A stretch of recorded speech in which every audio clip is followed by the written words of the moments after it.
hey, I'm here to do a job. Like, your job is selling crack. My job is to stop you from selling crack. But at the end of the day, I don't want you to get hurt. I don't want you to die. And I hope you don't want me to die. You know, Right. we're just out here trying to make a living. So that's kind of how I approach everything in law enforcement, which, you know, some people didn't like, some people liked. My first job to hold my commission in police work, I was paid $1. Wow. I'll tell you right now, law enforcement in general, and I think you'll agree with me. Yes. Law enforcement in general is the best training grounds to build an entrepreneur because we learn so much.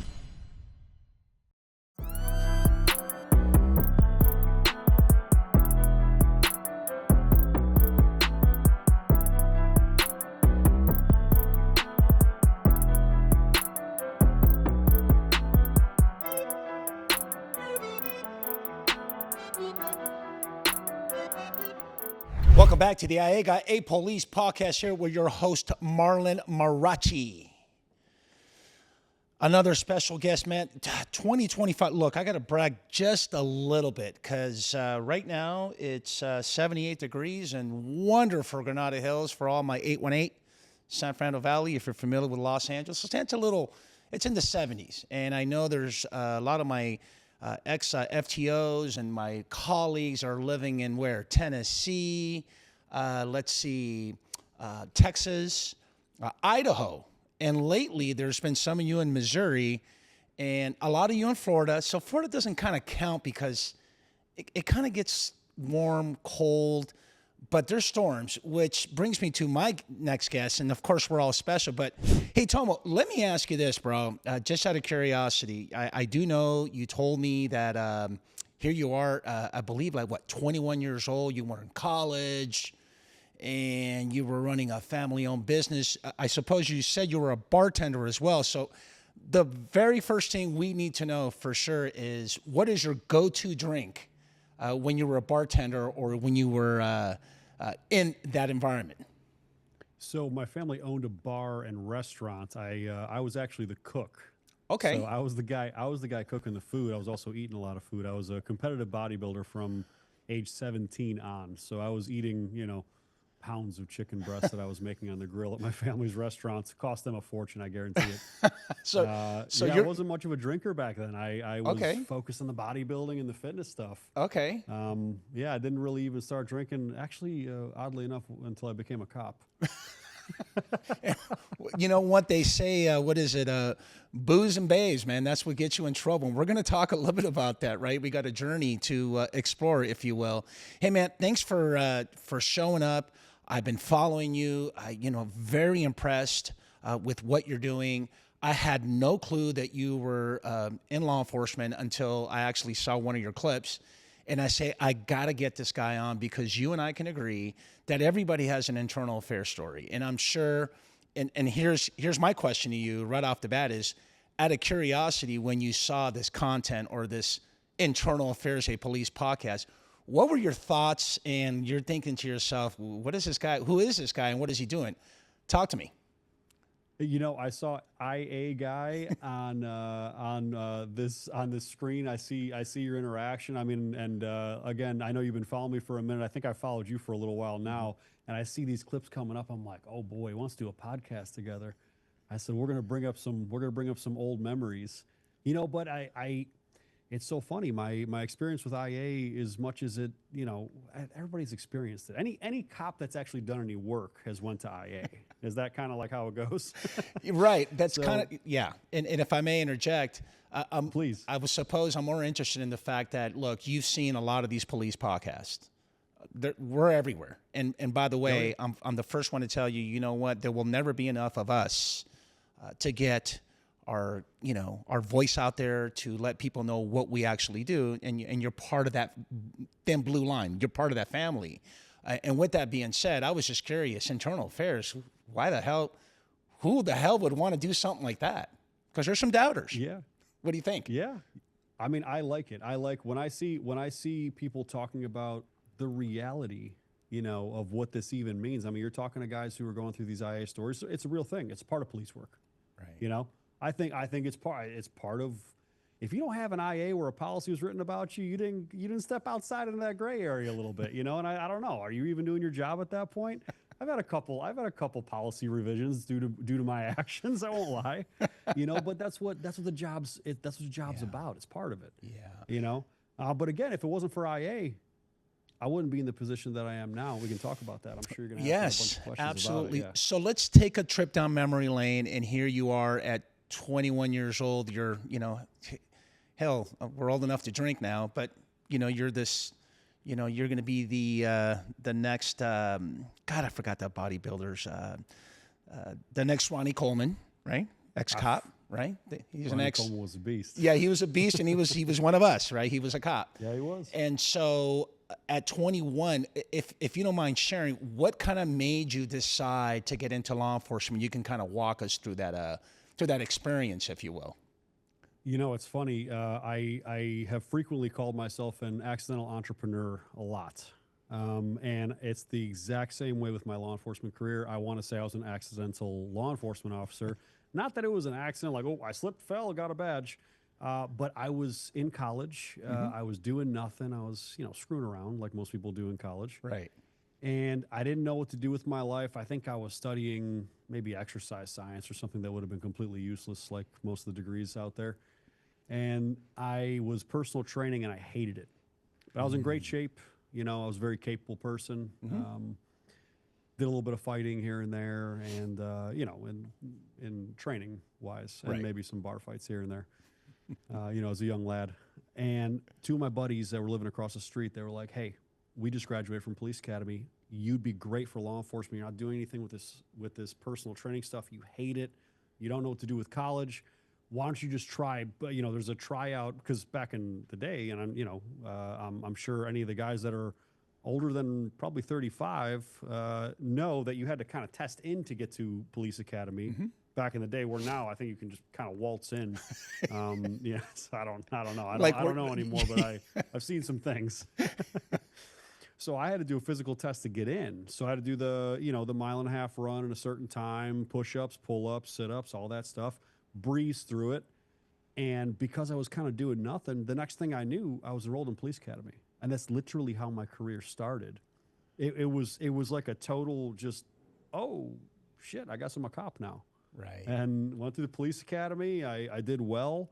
Police academy, I realized very quickly that I had a problem with authority, which is why I was never promoted.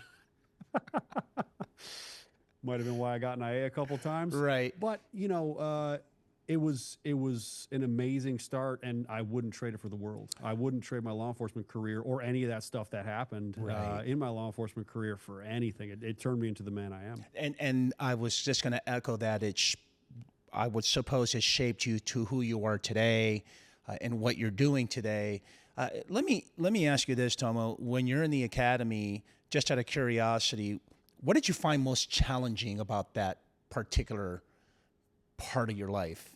Because you were in law enforcement from, correct me if I'm wrong, I'm taking you back to 2007, and about 10 plus years later, you decided to move on, right? And we'll talk about that. But if I can take you back to 2007, and here you are, you're 21 years old, and you're just, like you said, it was a breeze. But if you can kind of reflect now as we're having this conversation, what do you think was very challenging for you? Yeah, so, I think honestly, because I was a little bit rebellious, I think it was the authority side. If I didn't understand an order, which, again, highlights the rest of my career, if I didn't understand something, or if something didn't make sense to me, I was combative against it. Got it. And I wanted to know why. Why are we doing this? It's like, kid, it doesn't matter why. Just do your job. I would have been awful in the military probably as well. I've been, I've gotten some medals, awarded Medal of Valor in my career, several commendations, things like that. Okay. I think I was a good cop. I think I think I was good at my job, but I definitely realized right in academy that if there was something that was questionable, or if I had a question, I'm that guy that's going to voice it. I didn't just take the order. So I figured that out really quickly in academy. I was even told that. Like they told me, like, kid, you're gonna have a problem. You're gonna have a problem in your career. So if let me get this straight. So let me ask you this: if they had emotional intelligence, right? EI, you and I both know about EI. If they actually had them in the academy, chances are you probably would have failed it. Am I getting that right? Maybe, yeah, it could have been. Yeah, what you know what here you are out in the streets, and you're doing, you're a street cop, you're doing patrol oriented functions, you're a cop out there. You know what? I had a TO, and maybe you can chime in on this. Is I'd rather have you be with an attitude and be aggressive than just kick back and kind of watch the scene. And look, man, when was it in your academy? We had an acronym called here in LAPD called ATD: Ask, Tell, and Do. Some people call it ATM: Ask, Tell, and Make. And I'm pretty sure back in 2007 they were kind of teaching that in tactics, like, hey, you ask someone to do something. Hey, sir, put your head, turn around, put your hands behind your head, and no, fuck you. Okay. You know what? I'm telling you to put your hands behind your head. No, F you. Well, you know what? Now I'm going to do it. Thoughts? I probably skip the tell. I probably skip tell a lot. But it depends on the scenario, and it depends on the community you're working in. I mean, the communities that I worked in, I'm going to say what it was. I worked in primarily black communities. Okay. They were a little bit combative towards police. When people said no, a fight was coming. Got it. Yeah. If you gave, and it wasn't, hey, put your hands behind your back. I wasn't already asking. I was already telling. You know what I mean? So maybe the ask was not even done. It was tell and then enforce. Do it. Yeah. You know what I mean? But again, I didn't only work the entire career in that. I remember the first time that I got sent. Again, I hate to say it like this, but I got sent to the white neighborhood, the suburbs, for one shift. And I remember pulling somebody over, and I asked the lady, and this is like 7:30 in the morning. Someone's going to work. I come up and I'm like, "Where you stay at?" I said, "Where you stay at?" to like a 45-year-old woman who's going to her business job, and then asked if she had ID, and she's like, "Excuse me." I'm like, "I'm sorry." I'm like, "Ma'am, do you live in this area? Can I see your driver's license?" I'm like, "Holy shit! I've been in the hood too long." That's how you acclimate to the area that you're in. Right. Yeah. So when it comes to that ask, tell, enforce, I probably skipped one of them. I was more of a two-prong approach. Totally fine with that. Hey, Tomo, let me ask you this. Having reflect on it now as we're having this conversation about the demographics, right, of where you worked in your agency, did you feel as though there wasn't that much support for the police? Or what's your thoughts about that? Yeah, so it just depends. It depends on how you kind of behaved. I had a lot of respect in those neighborhoods because I never wronged anybody. I wasn't too heavy-handed. Okay. I was fair to everybody, but I was strict. Okay. If that makes sense. Right. Like, I mean, if the guys were just out in the streets selling crack, which is something that I would see a lot, or the guys that were, selling the heroin when I was up in Northeast Ohio, in those communities, there was a respect factor because I didn't rough them up. Right. I wasn't unfair to them. If they got caught, even if they fought me, I got in knockdown, drag out fights, or I had guys run for me, and once I got them cuffed up, I'm like slapping them on the behind, and I'm like, "Hey, you gotta get on the cardio a little bit more. You're kind of slow because I'm heavy, bro." And I'm talking to him like this, but it garnered a measure of respect. So it wasn't combative towards me, and that's how I always worked. It was always kind of a respect first, but hey, I'm here to do a job. Like, your job is selling crack. My job is to stop you from selling crack. But at the end of the day, I don't want you to get hurt. I don't want you to die, and I hope you don't want me to die. Right. We're just out here trying to make a living. So that's kind of how I approach everything in law enforcement, which, some people didn't like, some people liked, but I wasn't out there just trying to hem people up for tickets all the time, or trying to get numbers. It was like I was going after drugs and guns and gangs, and that's kind of like what I like to do. Yeah, and I'm sure it was on and popping, man. I'm sure you logged on and. For the next 10, 12 hours, you're just, it's fun. It was fun. Yeah, it was fun back in the day. Back in the day, it was fun. Yeah, It got a little different. Yeah. Well, good segue, right, to talk about, would you agree with me that when you left law enforcement, what compared to today, right? So law enforcement, when you left compared to today, has it changed? What do you think? It changed towards the end of my career, really. I think, and it was through. And again, I don't want to make it political because it's really not. It was just kind of like it was a cultural sentiment, you Okay. know. But during the Obama years, things started to get a little more combative towards the police. It was kind of like a little bit of a pushback, and I think there's that pendulum, and I think all cops know this pendulum. There's a pendulum where the cops are loved, and there's a Right. pendulum where the cops are hated. And we just saw this not too long ago.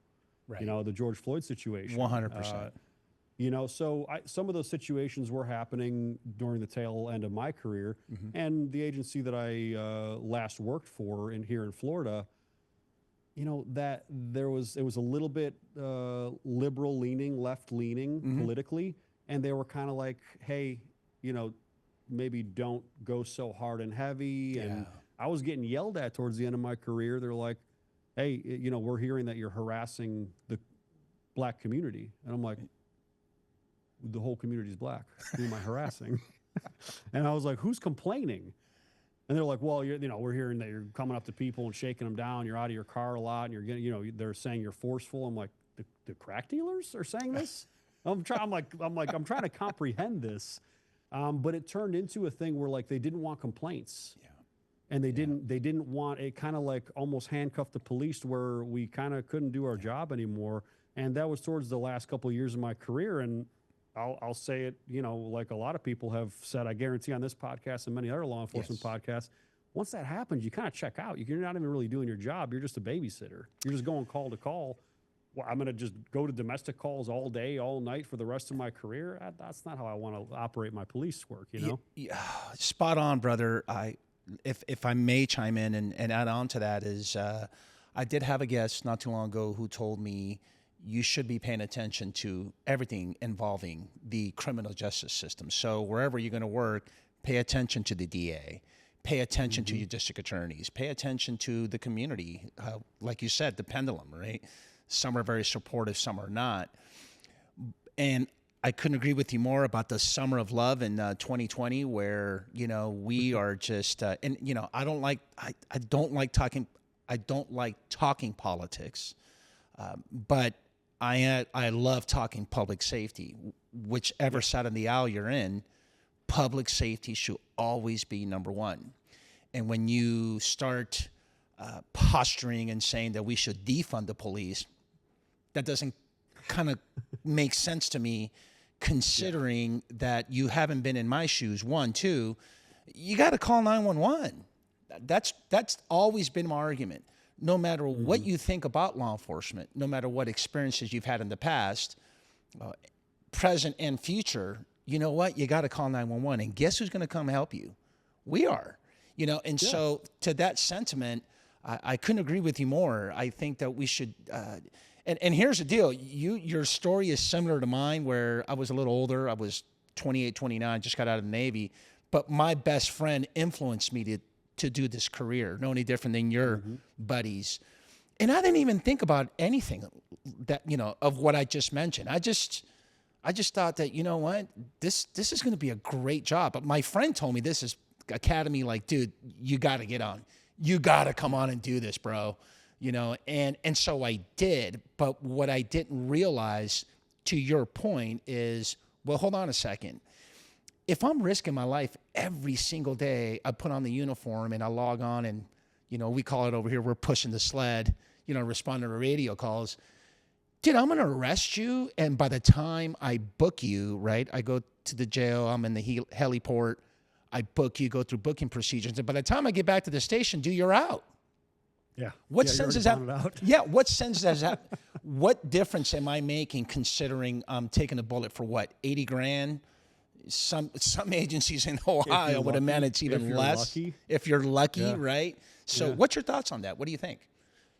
Yeah, I mean, you're doing this for passion. Yeah, I don't care what anybody says. I don't care, yeah, there's a career and yeah, there's a retirement system. It's not as good as it used to be. Let's just be honest.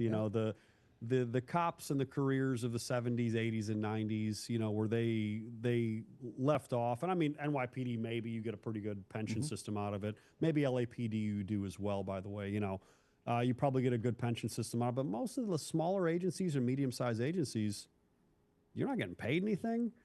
you know, and you know, you are risking your life, and it doesn't matter what the size of the agency is. These jobs are all the same. Some of my friends were working in like Amish like counties in Ohio, Yeah. and I thank God I never got shot. I almost have a few times, but thank God I never got shot. She got hit twice with an AK-47 in an Amish, just pulling over somebody for blowing a stop sign. Like you don't know. Yeah. You know, so it's like these jobs are all the same. And it's like you think New York, LA, Miami, you know, Chicago, these are heavy hitter cities. Cleveland was a heavy hitter city. There's a lot of gun violence there, a lot of drug violence. Yeah. I was there. I grew up in Cleveland, Right. you know, but some of these small towns, these small agencies, you guys are, I mean, when I worked for a sheriff's office in Florida, when I first got to Florida, I only worked for 6 months. I was getting paid $17.85 an hour. Wow. Yeah. Yeah, that's real. That's real. My Yeah, first job that's to real. hold my commission in police work, I was paid $1. Wow. $1. And all of my money had to come from side work, had to come from side jobs. Because in Ohio, when you got your when you were credentialed, when you basically went through academy, you had to hold your commission by getting commissioned as an officer. So you had to have somebody sign on you. Right. So a lot of guys would basically go to these small agencies, starting their career off, usually only for a few months, Right. until they can find another job, and you're getting paid nothing. So you're literally risking your life for zero money. Oh, wow, man. Thanks for sharing that, brother. I really appreciate that, man. Okay, so let's get it, man. Let's talk IA, bro. Let's go at the IA. You got the IA guy. This is an internal affairs police podcast. Let me ask you, I'm going to ask you it this way. What was your first impression of internal affairs when you became a cop? First impression, you know, it wasn't overly negative, but it just kind of felt like the principal's office. You know what I mean? Like, you know, your eyes, that's kind of what it is. You know, what's IA? Well, I mean, it's the guys you go to when you get in trouble or when you do something wrong. Okay, yeah, fine. You know, I didn't think one way or another, but when you had an IA investigation opened on you, you apparently screwed up. Right. That's what I thought in the beginning. Well, That changed throughout the years when I realized there's a little bit of politics involved, there's a little bit of posturing involved, there's some other things involved. Well, let me ask you this. Would you agree with me with this quote? The punishment's not really the penalty. The punishment is truly the process. What do you think? Yeah, a lot of times it is. A lot of times it is. I think, you know, is the penalty sometimes part of the punishment? Sure, yeah. But the process is a nightmare.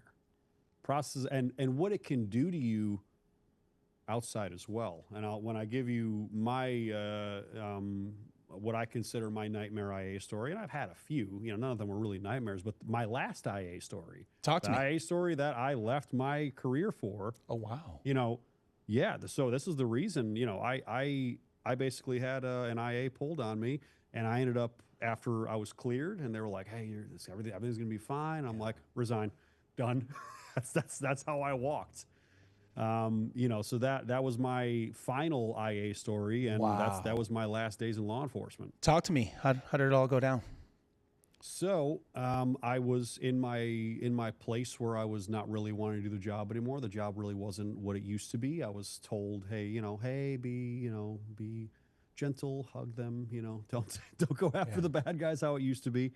So I was kind of on my, and I was always night shift, by the way. I was always working midnight shift throughout my whole career.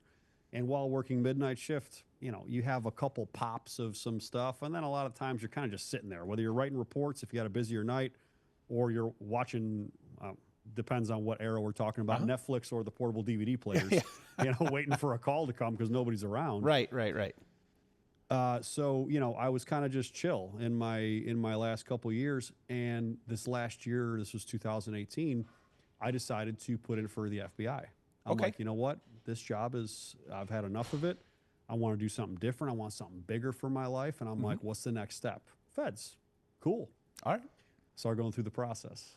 Start going through the process of the feds. I do my board panel interview. I'm through everything besides my physical. And the board panel interview, apparently most people fail it the first time. I passed the first time. So I was like, I'm in. Oh, dude, I'm getting in the FBI. And granted, I had some connections with the FBI because I did a little bit of work with Joint Terrorism Task Force earlier in my career. Okay. So I had some fun with the Fed guys. So I'm all but in. And I reminded them several times. I said, hey, don't verify my employment until I'm 100% through the process. Okay. I told them this for a reason because I was told this. I was told that, hey, if they find out you're going to go to the feds, they may pull a bullshit IA on you. I was literally told this. And I don't know if you've ever heard of this. I'm sure No. you have. No, I haven't. I see you smirk. So I am waiting to hear for my physical test. It's maybe a week or two away. Then I get a call from the FBI recruiter, and he's like, hey, we just got word that you got 5 IAs open up on you. I'm like, what? He's like, we can't proceed with the process until these are cleared, which, that's how it works.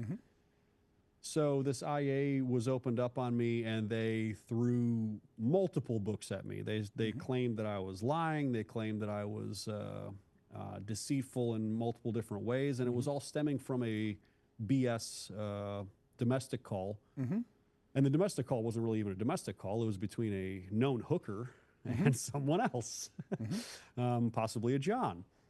And, I mean, I know the rules.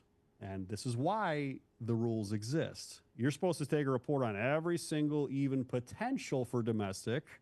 Well, we all know that every cop on the planet has squashed hundreds of BS domestics. Correct. And you just write some notes in the call. This is BS. Not saying that actually in the call notes, Right. but you're not going to write. If you write a report on every single call, you're never going to stop writing reports, and you can't do police work. Correct. This is a known thing. So I go through this process, and they're like, yeah, you didn't write a report for this. I'm like, this is nonsense. I shouldn't have. I'm like, we do this 100 times a day. What do you mean? Right. And I'm like, I'm baffled by this. And then I realize, I'm like, oh, shit, they must have found out. And I called my FBI guy. I said, did you guys verify my employment? He's like, yep. And he's like, he's like, I'm so sorry. He's like, someone didn't get the memo. Wow. And that's what happened. And they were claiming that I was lying about this and doing this, and they tried to throw everything you can to me. And most of it was tossed out. I think the only thing they actually got me on was like a failure to document or something like that, which in the rules, they're technically right. Even though it's done hundreds of times a day. Right. Yeah. Tomo, let me ask you this. When you were going through the process of this internal affairs investigation, what was the posture by the department or even the investigator? What is it that they, was it very adversarial? I guess that's the best way to ask you this. I want to say I was offended is what the biggest problem was. So it's not like they were jerks to me, or they were really like high pressure and super negative to me. But the idea that I carry myself with honor. Right. I'm not saying I've never done anything wrong. I'm not saying that I'm a perfect human. Right. But I carry myself with honor. So if you start claiming that I'm lying about something that I am definitely not lying about, and you start claiming these things, and I'm like, hey guys, I'm like, what are we doing here? Like, I thought we were all this brotherhood. Yeah. And I'm getting put into this situation where now you're calling me a liar, you're calling me deceitful, you're calling me insubordinate, you're calling me I'm like, wow, these guys really aren't my friends. No, and they're not. It was a very revealing thing for me, and I was super upset with it because I looked at it in a way of they stole this from me. Yeah. They stole this next step from me, which ultimately, thank you, IA. Thank you. Yeah. Because I'm in the position I am now. Right. I'm doing the things that I do now. And so God works in mysterious ways, and God always has the greatest of plans. Yes. So, but at the time, I could not understand how I could be treated like that just because I wanted to move on to something bigger and better for myself.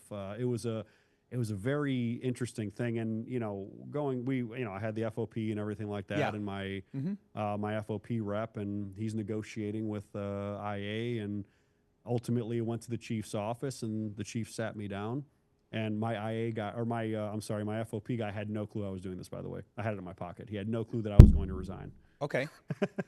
And the chief sent across me, Tomo, you're going to do great. We're going to get you fast-tracked into, doing all this stuff and getting you into a main what is it? FTO position, Right. and fast track for corporal and sergeant and all this stuff. And I'm like, thank you, sir. I appreciate it. Thank you. Here's my resignation. And I'm sure And the I look of walked his out of eyes, he had like what? FOP guy's like, what the just happened? And the chief is like, what? Yeah, he definitely didn't. He definitely didn't expect it. Right. But I couldn't. It almost was like I almost felt like that was their way of putting me in my place. Right. So think about what I said earlier. I'm a guy who doesn't really. I have a problem a little bit with authority, and these things don't make sense. You're not going to put me in my place. Right. I'm out. So my next question is probably right into what I was talking about earlier is that how does one weaponize IA? Do you think you were weaponized with this process? What do you think? Yeah, 100%. Yeah. I mean, there's good. I was going to ask you, as you're sitting here today reflecting on that, and we're having this conversation, your theory is that something must have told you that, hey, man, don't call my employment because this is what's going to happen. Was that the culture, or was it unwritten? Did they know that, hey, this dude wants to leave, we're going to use this as a weapon? What do you think? I was told this well beforehand.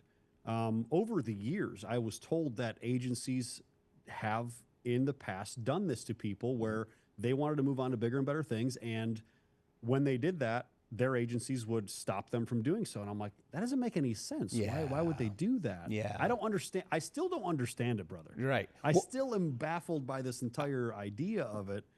Well, let's kind of unpack it a little bit. Let's unpack a little. That's great because I'm not the only guy that's went through. Yeah, this. that was my next question. Well, just let me ask you this: how big was your agency? How many sworn? Maybe 240 something at the time. Okay. Medium size. Would it be fair to say that when Tomo was going through this, everybody knew? Oh yeah. It may as well have been on the news, brother. Got it. So everybody knows you have an IA, right? It has an impact. Oh, yeah. I suppose even the janitor or even the maintenance worker even knows that, hey, Tomo's trying to go to the FBI, dude, And so it almost just seems as though that they round table, they gather up, and you know what? We can't let Tomo go. My question to you is, once you did resign, did it have a residual effect? Did anyone else kind of, I suppose, take your lead or did something different? I think later on maybe it did, and one of the things that was very interesting, and this is even amongst other brothers in blue that I considered friends, a lot of them were like, you'll be back. They always come back. Anybody that leaves the force always comes back. And you hear this, and actually my camera guy right back here, brother, he's nodding his head 'cause he's ex-firefighter. They say this all the time because when you leave, they say like, it's you're this is the career you're meant for. Yeah. Well, I didn't just leave. I left. I started a multi 8-figure company that so multi 8-figure clinic business. I'm involved in a now $1 billion crypto fund company.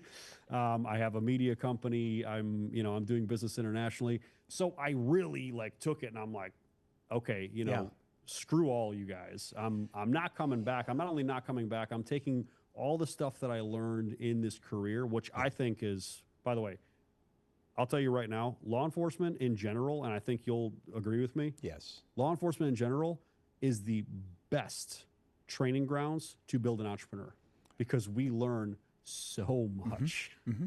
And I'm going to get there because it's such an interesting story. Before we get to this, to where you're at today, the question I have is, what did you, well, let's stick with IA first. If I put you in a room full of sergeants today, right now, okay, and I give you the podium, and you have a room full of sergeants getting ready to begin their tour in internal affairs as investigator, what's the one thing you want them to know about that job? Oof. If I'm looking at them personally, I would probably tell them, don't forget that it's your brother or sister, right? I always say brothers. Sorry, I work with mostly men. But don't forget that this is your family. This is your thin blue line. Do your job. Do your job. I never took it offensively from any IA investigator whatsoever. So, I would tell the sergeants, do your job. make sure that we're accountable. Make sure you're doing the right thing for not only the public but the agency, and also, for all of us together. Because if I screw up, I'm a guy of massive self accountability. If I screw up, I think everything's my fault anyway. Right. So if it rains outside and I get this beautiful pink shirt wet, yeah. it's my fault that it rained on me because I didn't bring an umbrella. I didn't look at the weather. Yep. So that's kind of how I think with everything. So, if I'm in the wrong for something, fantastic. Make sure I'm punished for it.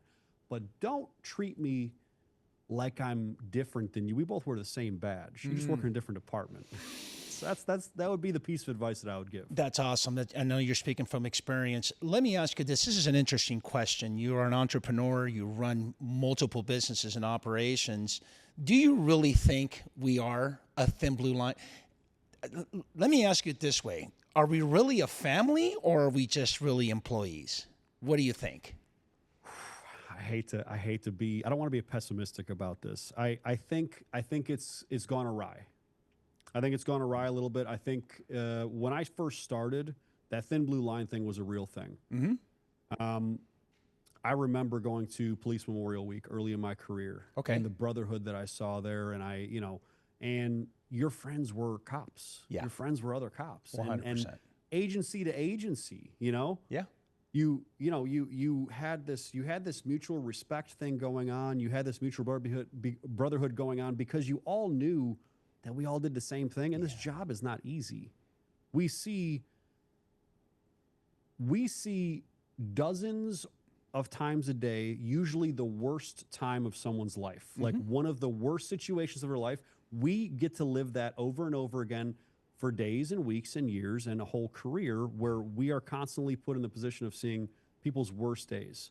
That weighs on people. Yeah. That weighs on the men and women in law enforcement. 100%. So when I saw how the camaraderie was, where we could lean on each other like that, that was amazing. This is my family. This is my thin blue line family. And then when I started to kind of see it go away, where I started to see some politicking, some backstabbing, some, oh, this is just a job. It's not it used to feel more like a calling to me and a career and a brotherhood. My brothers and sisters in blue, it used to feel like that early in my career.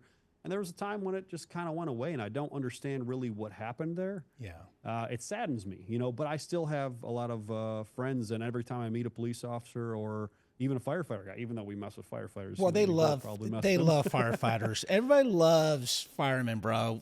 And everybody hates cops. I need my cat taken out of a tree sometimes too. It happens. And we need to wash a lot of dishes, and we need to clean and watch cars. Watch the rigs. Have great food. Yeah, and they have great food because they become great cooks, and I totally get that.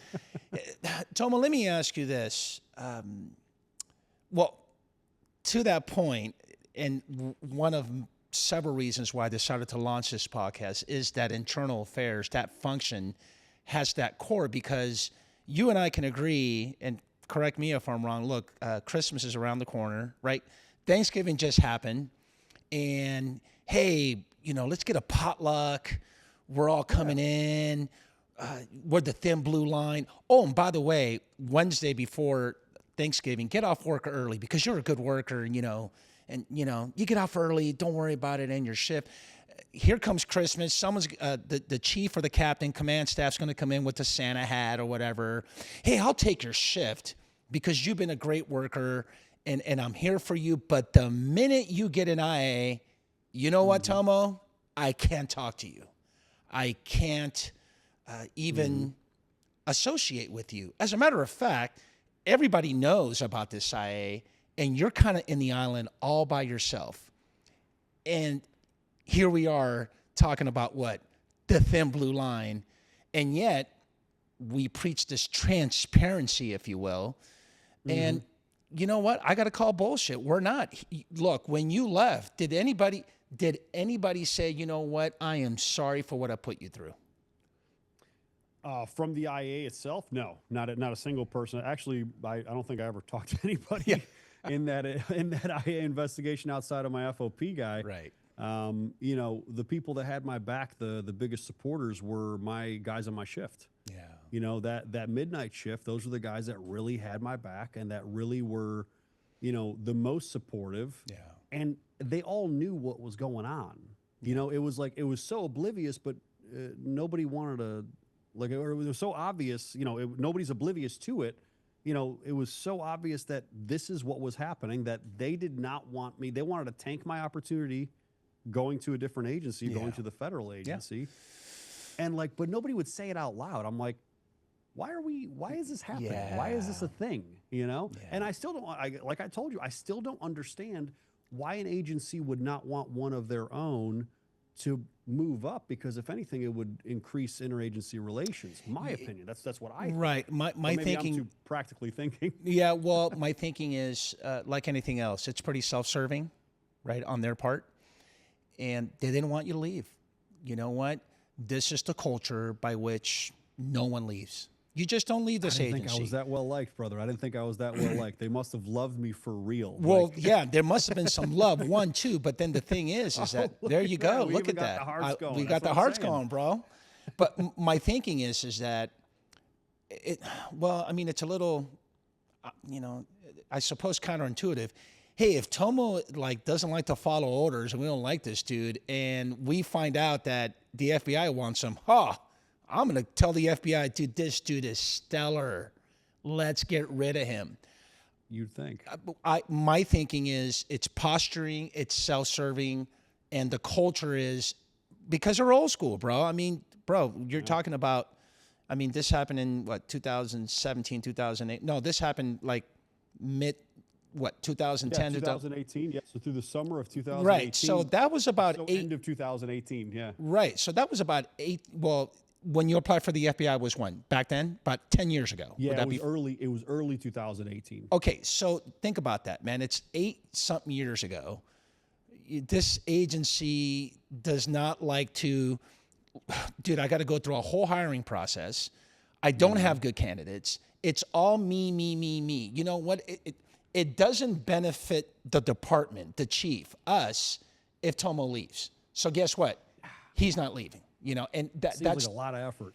It is, and you know what? And you'll know this because in your entrepreneur and all your businesses, you know how it is, man. A lot of people look out for themselves as opposed to, being there for people and taking care of your people. And I agree. I think law enforcement is a really good foundation for anything you want to do as it relates to entrepreneurship. And let's move on, man. Let me ask you this, Tomo. What have you learned about yourself since you left law enforcement and now you're in this self-entrepreneurship environment? It's funny. So going back to that idea that law enforcement prepares you for pretty much any career you want in life, especially entrepreneurship, the thing that I learned the most once I really understood, because I mean, when you're building the business, when you're building any business, you're going through a massive amount of stress. There's failures around every corner. Some days you're like, we might be closing down tomorrow, or we might be keeping going. I put myself in a tremendous amount of debt putting this company together. Stop paying my own bills, stop paying my own mortgage, stop paying my car payment. I went all in. But I'm like, what's the worst that can happen? People are looking at me like I'm crazy. Right. They're like, what do you mean? Your credit score is going to be destroyed and this and that. I say, well, credit score comes back up. So I'm looking at this. I'm like, what's the worst that can happen? I fail? Well, what does failure mean? I go and be law enforcement again, I guess, know? But what does success mean? I can change my entire life and the trajectory of my entire family. Yeah. What I realized was the resilience that I had. Because I can't hear so well out of this ear because someone wanted to shoot me in the face, and I had the gunshot was really close to my head, so I can't really hear too well out of this left ear. Which is hilariously enough, I have this mic in my left ear. I can hear you though. But that situation was much more stressful than, you can go bankrupt. Who gives a shit? Yeah. I'm not dead. I'm not going to die. Correct. So the resilience that I learned, the stress management, and also the organization, because people don't realize how organized you have to be a cop. Yeah. You have to be, your very recall structured. has to be amazing. Yeah. Your note-taking has to be amazing. You have to research constantly. Yeah. You have to know so much. You have to constantly be learning, whether it's new case law, new laws enacted, whether it's, you're in a new area, you have to learn the map, you have to figure everything out. I know we had MDTs and stuff like that, but you still got to know where you're going. Yeah. So, I'm looking at this, I'm like, wow, like I'm a lot more prepared than I thought. Right. And that was my biggest revelation. It didn't happen right away. It happened gradually. But once I figured it out, I'm like, oh boy, thank God for that career. Yeah. Because that career really, you get beat up enough, almost 12 years of my career, you get beat up enough doing that kind of job and dealing with that kind of stress and that kind of structure. Yeah. Entrepreneurship's easy. Yeah, no, 100%. This is not hard at all. Yeah, I appreciate that. Hey, before we get into your this, entrepreneurship and the things that you own, I got to ask you this, and I'm going to sound very contradicting. I hate to ask it, but I like to ask it because this is police work. Worst incident in your career? It wasn't the most deadly situation I was in. It wasn't the ones where I almost got killed. It was the one that hurt me emotionally, is the one that I'm going to tell you, because it did. It messed me up for a little while, like actually put me in a place where I had super bad insomnia, had recurring nightmares over. I have no idea why, because it was not the most horrible thing that I saw. There's something about it, and I'll explain why.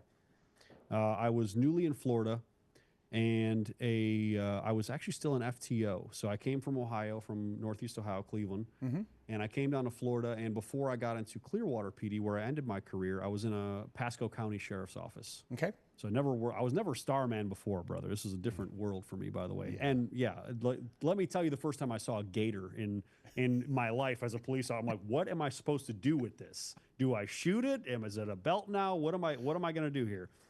So, I'm in Pasco County Sheriff's Office, I'm in FTO, and this accident comes out. Okay, car accident. And FHP got it, Florida Highway Patrol. Okay. We drove by because I was with a corporal, and he was leading the shift that night. I think the sergeant was off or something. So we go over there to see if they need any assistance. And we go by, they're like, we got it, all good. It was a death. It was a fatal. So traffic homicide fatal was out accident. there. Yeah. So, the whole bells and whistles. I go there and I see a young kid and his head slumped over. Don't know how the accident occurred. I didn't really see the whole scene, but it looked like he broke his neck, and, it sucked. I mean, not the first dead body I've seen. I wasn't distraught over that. We go down the road. We go to a gas station down the street, and a mother and father and a child come up, and they're like, hey, we're looking for our son. We were talking to him. He should be in this area. And they're like, have you guys heard of anything? We know there's an accident down the street. And my corporal gets their names, and he comes to me, whispers to me, he's like, oh shit, these are the parents. This kid's 17. And I'm just like, oh, fuck. All right, here we go. So we call FHP, they come down. FHP has a very cold and direct way of saying what they need to say in this situation. Not that you can say it in any great way anyway, but it's still. Comes up and he's like, Mrs. So-and-so, Mr. So-and-so, you are the parents of so-and-so? Yes. They're sitting here like, yeah. Like, your son was involved in a car accident and he has died. That's what he said. And like, basically just, that's it. I'm like, looking around, I'm like, that's it? That's what you're going to say to these people? Father breaks down. Mother screaming at the top of her lungs. And that's what was in my head for like a year. The mother screams over her son dying and being told in that like blunt of a way. And you can't ever say that in a good way. Yeah. But her screams and watching the father literally unable to, he couldn't breathe, man. I mean, it was, your firstborn son. I think they had another daughter. So that's their son. Yeah. And he's 17. So it's like, they likelihood that they're not going to have another son. So their only son has died from a car accident, and the screams that came from them haunted me for years, to the point where, it wasn't the death situation. Like, that gave me PTSD. Yeah. That's what messed me up for a little while. I couldn't sleep, bro. Yeah. I couldn't sleep, It put me in a tailspin for a little bit. Yeah, and you know what? And I'm sure you can agree with me that as much as I don't like asking that question, I do Yeah. because it is police work. That's what you're getting yourself involved into. You're not getting into this TikTok cops walking the old lady across the street.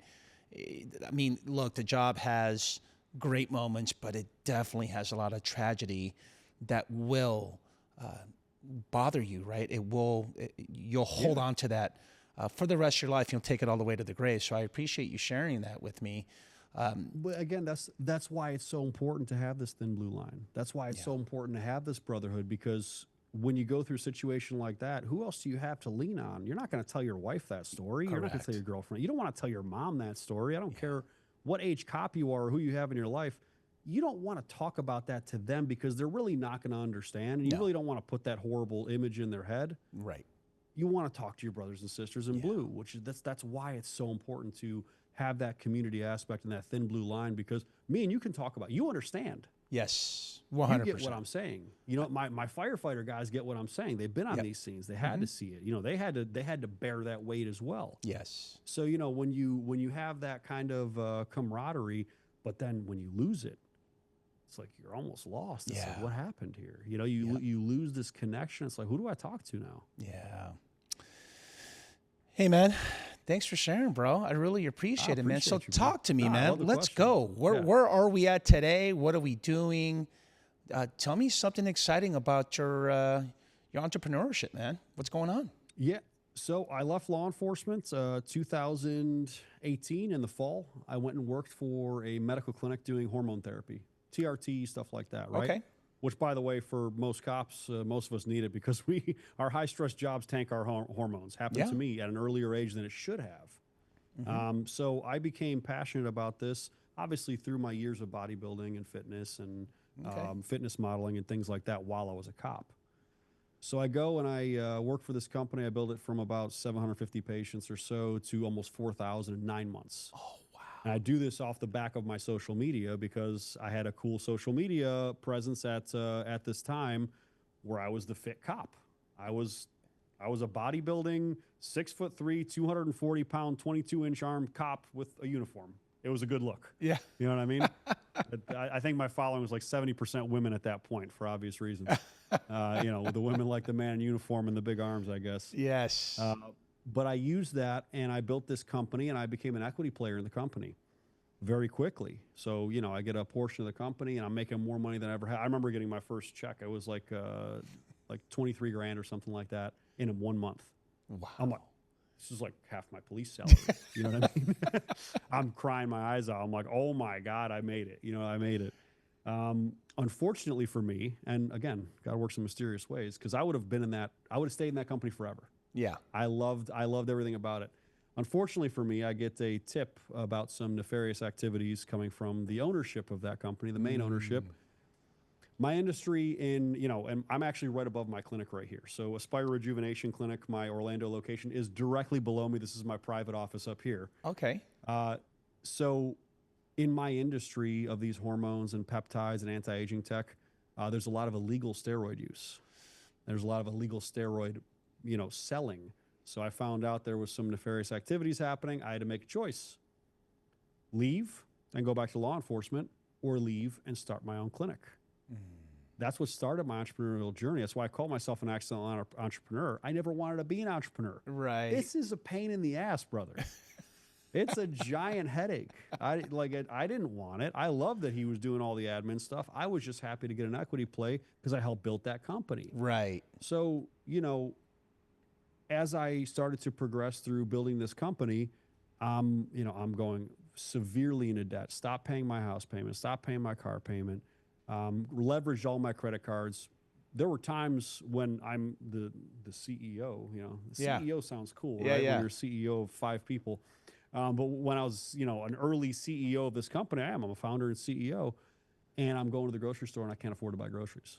Oh, wow. Because an insurance payment came out. So, I thought I had enough money in there. Yeah. Didn't realize my car insurance was coming out that month. And I go to the grocery store and I can't buy $65 of groceries. Wow. That's cool story. Yeah. So I'm literally hungry. Yeah, and that's reality. I'm sleeping in the office. Mm-hmm. I'm sleeping on IV chairs. You know what I mean? Mm-hmm. Mm-hmm. And I'm talking about the stress, and I'm not a man I'm not too macho to say that I, have never shed a tear, because I Right. have. Right. I'd leave that office every night, cry my eyes out because I didn't know if tomorrow was going to be okay. And then I go in the morning, and when I got to the office, I'm crying my eyes out because I'm so stressed because if I don't make X amount of money, we're closed. Yeah. And that was for the first year, And then the second year comes around, and now we're making a profit. And COVID's happening, by the way. So that's another fun part of the scenario. I opened up 4 months before COVID happened. Oh, gosh. Great timing, but it actually was. Again, mysterious ways, brother. These are all timing things that happen for a reason. I opened this small clinic in Orlando, Florida, and I was in Tampa at the time. So I was at Tampa before. So I had to move to Orlando because I'd be 50 miles away. Okay. Because of the contract. So I open up in Orlando, Florida. I have this small clinic.